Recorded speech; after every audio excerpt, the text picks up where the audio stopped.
Vous allez maintenant apprendre les règles opératoires qui vont nous permettre de déterminer la limite du produit de deux fonctions quand on connaît la limite de chacune de ces fonctions. Soit f et g, deux fonctions définies sur un même intervalle grand I, L et L' sont deux nombres réels, A est un nombre réel, ou moins l'infini, ou plus l'infini.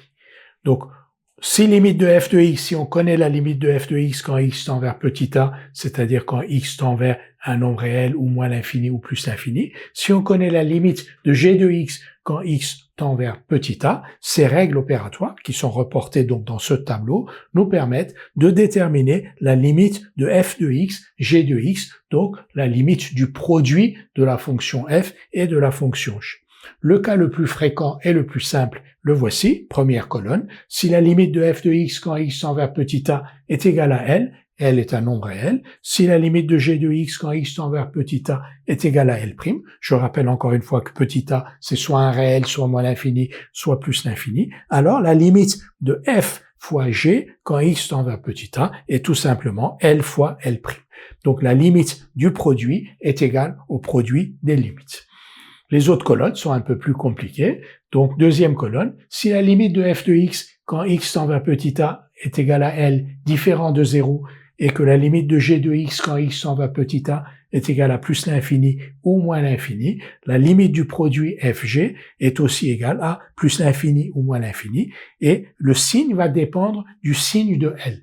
Si L est positif, strictement positif, et ici on a plus l'infini, positif par positif, ça va faire positif. En revanche, si L est strictement négatif et que G tend vers plus l'infini, négatif par positif, ça va faire négatif, donc on va avoir moins l'infini. Donc c'est à vous de voir, en fonction du signe de L, quel infini vous allez avoir ici pour la limite de f de x, g de x. On n'a pas indiqué tous les cas pour ne pas surcharger le tableau. Troisième colonne, f et g, toutes les deux tendent vers plus l'infini. Là, pas d'ambiguïté, limite de f fois g est aussi égale à plus l'infini. Plus l'infini fois plus l'infini, plus l'infini. Si f tend vers moins l'infini, g tend vers plus l'infini, le produit va tendre vers moins l'infini, point par plus. On aurait pu avoir une colonne avec plus l'infini pour f et moins l'infini pour g, avec le même résultat, mais on n'a pas surchargé le tableau.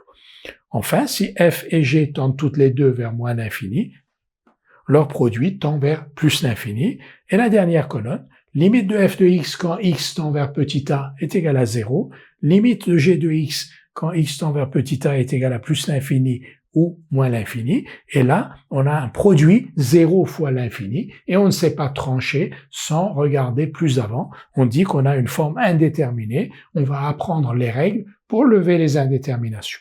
Là aussi, pour ne pas surcharger le tableau, on n'a pas indiqué le cas où on avait plus l'infini ou moins l'infini pour limite de f et 0 pour limite de g.